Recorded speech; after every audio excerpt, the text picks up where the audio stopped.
Don't make this simple PS5 mistake. We're about to get one of the best updates for the PS5 yet, and Sony says the PS5 shortage is over. How's it going, everyone? Welcome to PSReady. We're just gonna jump into that first story about the shortage of PS5s being over. Sony just had their big CES showcase where they showed off some PSVR 2 stuff. They had a little bit of PlayStation news where they also showed off the Gran Turismo movie trailer, which honestly looks awesome. I didn't realize that Neil Blomkamp was directing it. I didn't realize that it was based on a true story about someone who was really good at Gran Turismo and then I guess became an actual race car driver. I didn't really understand how they were going to make a movie out of Gran Turismo, but now it all makes sense. Jim Ryan then himself came out. They announced a new accessibility controller, which we'll talk about in a minute, but they also said that, yeah, if you want to find a PS5 in 2023, it should be a lot easier, and that they've already passed 30 million PS5 sold. Now, at first glance, this news might feel like it's coming a little bit late because towards the end of last year, like in November and December specifically, people were having a much easier time getting a PlayStation 5. And it's a good thing that they're letting people know that this is the case, because I feel like it's a meme at this point. Like, we're 2 years into the PS5 life cycle. There's still memes going around all over the internet of people saying, yep, it's really hard to get a PS5. But now, in really what looks like it's going to be the actual launch year of the PS5, it looks like A, you're going to be able to get them, B, you're going to be able to get it alongside a PSVR 2, and C, you're going to be able to get it alongside a Pro controller, all within around the period of a month. Because yeah, we have the PS5 available now pretty much everywhere.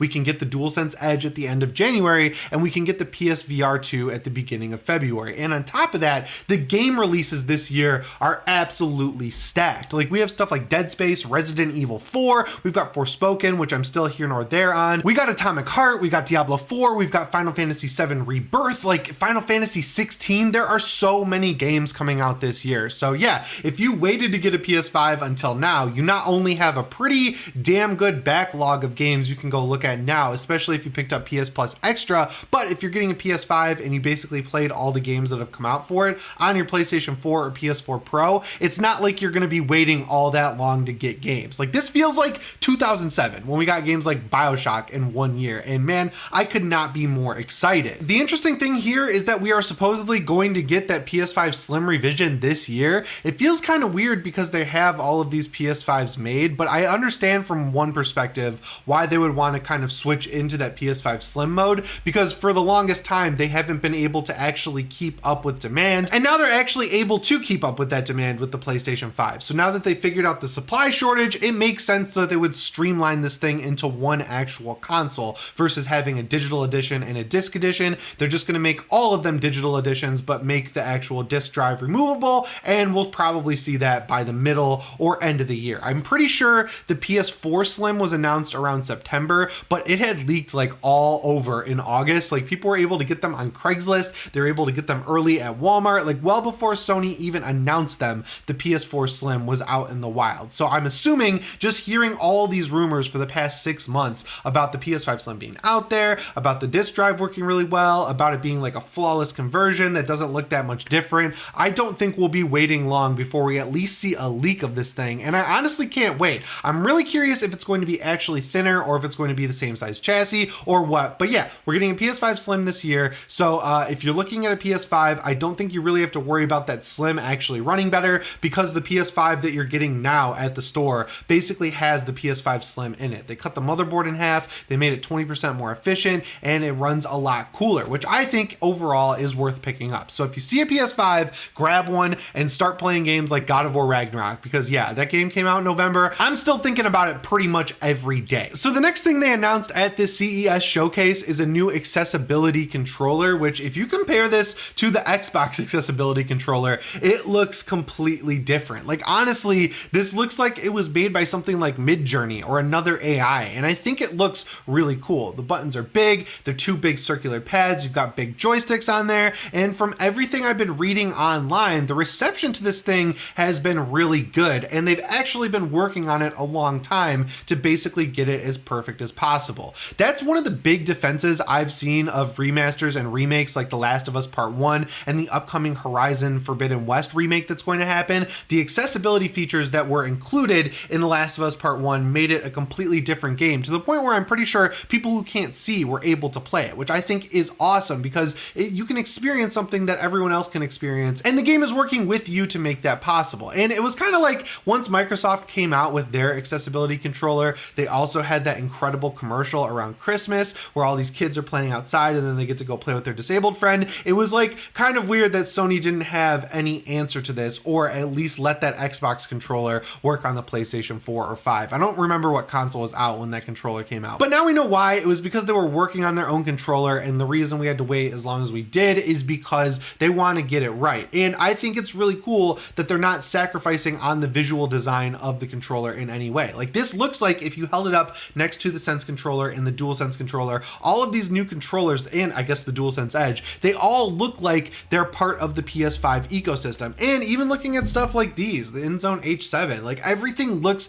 visually streamlined so much more this generation than what we saw in either the PS3 generation or the PS4 generation. And that's what I think is the difference with Sony. With Xbox, there are so many third-party accessories and controllers out there at this point because their controller is just basically a minor evolution of the Xbox One controller, whereas with the PS5, you don't see a lot of third-party stuff. So when Sony allows third parties to license things out, there's a visual design there that makes sure it fits in with your PlayStation 5. Like everything, headsets, controllers, the media remote that I picked up to run my TV, like everything looks really cool. And I love stuff like that as someone who enjoys visual consistency in their living room. The only criticism I have is that I really want that InZone H7 in black. I understand that that's a different division of Sony, but you know, it would be nice since we do have the Pulse Wireless 3D headset in black. You know what I'm saying? Something else that's really cool about this accessibility controller, which is called Project Leonardo, is that you can not only pair it with another version of this, so you have two of them right next to each other,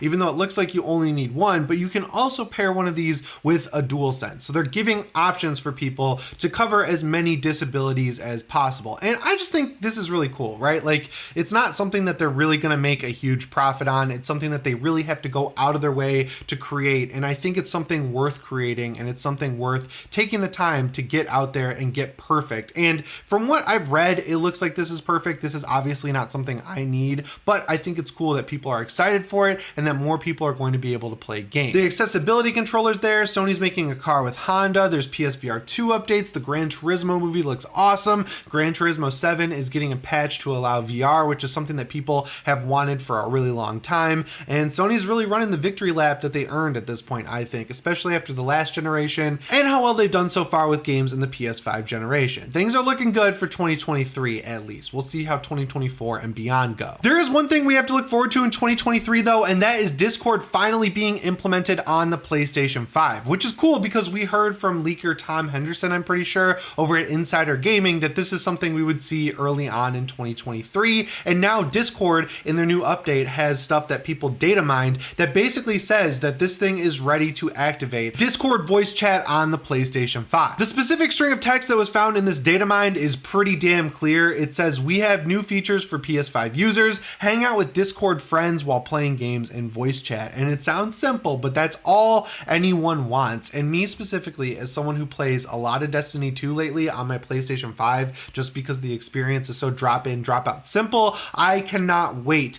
to have Discord on the PS5. There's no better feeling than when you boot up the Destiny app on your phone and you go to the Fire Teams tab and you look for one that's running a raid or a dungeon you want to run, like Prophecy, or I don't know, Vow of the Disciple, and then you look and they've got a discord.gg link right there. It's been really kind of frustrating lately because I have to keep my phone connected to my headset and then my headset connected to my PS5 because this headset allows PS5 connection and phone connection. So then I do my voice chat on Discord through my phone and the app, but then if the phone goes into sleep mode, it kind of screws with Discord, and now I'm just going to be able to completely cut out the middleman when I'm chatting with my friends and I guess other random people on the Destiny app on my PlayStation 5, which is awesome because, again, this is another thing that Xbox, just like with the accessibility controller, has had for a very long time. And that was kind of a weird thing because Sony invested a ton of money into Discord, and then Discord turned around and released Xbox pairing with Discord a lot faster than they did on the PlayStation 5. But it did come out in kind of like a beta state on the Xbox, which I think is why it was able to come out so early. And before Sony invested so much money into Discord,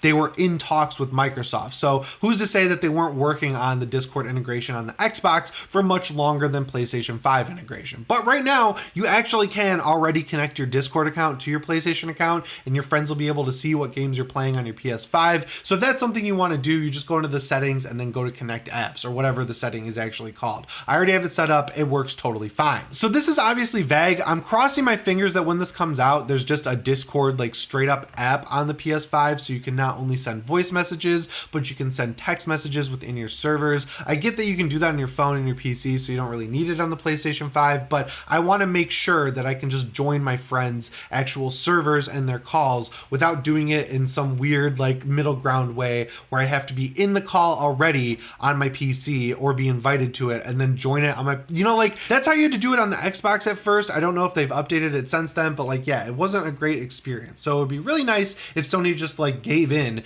and said, all right, we're getting rid of the PlayStation chat app and the PlayStation voice chat. Like we'll leave it on there, but the default, if you want it to be, will be Discord. I think that would be the smartest thing for Sony to do. Now, unfortunately, because this came from a data mine, there's no actual word on when exactly it's going to happen, but honestly, I don't think we'll have too much longer to wait just because we've been waiting a pretty long time already. All of the like leaks and news we've heard about it at this point have pointed to this coming out in the first couple months of 2023, and this is just another win for Sony. Like, yeah, we talked about it. They got the DualSense Edge, they've got the PSVR 2, they got the accessibility controller, they've got all this stuff coming out in the beginning of the year, so having Discord integration, the last big thing that they really needed, except for like a web browser and themes, all coming out around the same time, I think that's really cool, honestly. I think they're doing a really good job of making sure all this stuff comes out when it's supposed to, all together, so people can keep talking about it and get excited about having a PlayStation 5. But unfortunately, it's not all good in the world of Sony, because there's kind of like a new bombshell report that the way you orient your PS5 could actually cause damage to it. And unfortunately, for me personally,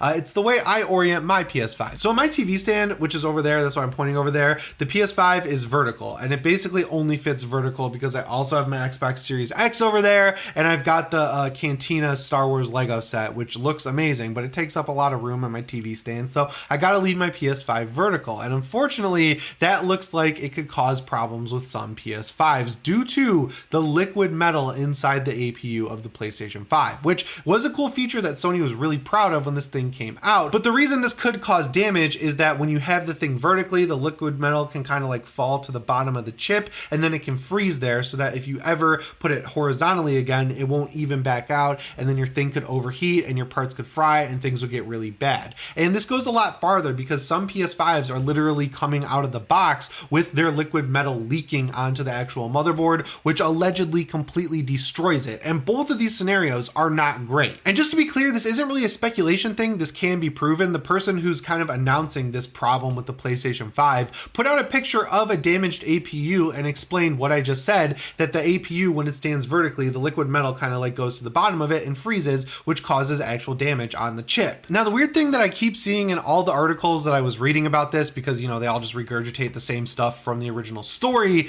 is that when you have a tight enough seal, the liquid metal shouldn't be moving around, but the seal, I guess, gets kind of like messy on some PlayStation 5s, and that's what causes the liquid metal to move around. But at that point, it sounds like you just had a faulty PS5 from the beginning, and if that is going to be a problem, it's one that will crop up pretty quickly. It's not like you're going to be playing the thing for 4 or 5 years, and then it's going to have suddenly this liquid metal seal break, and then your PS5 is going to break when it's outside of warranty. And yeah, once again, this seems like an issue that Sony should have seen coming. I mean, with the PS3, we had the yellow light of death with the Blu-ray laser going out, which was super frustrating in the times before you could actually download games. In the PS4, my PS4 Pro's disk drive broke twice, and the second time it broke, it was out of warranty, so I just made that a digital console. And I looked online, and a lot of people had the same issue as me, where the thing would click over and over again, and you could get it to work by tapping the top left corner of the PlayStation 4 Pro when you put the disc in, but it basically ruined rest mode. And I learned that the hard way with The Last of Us Part 2,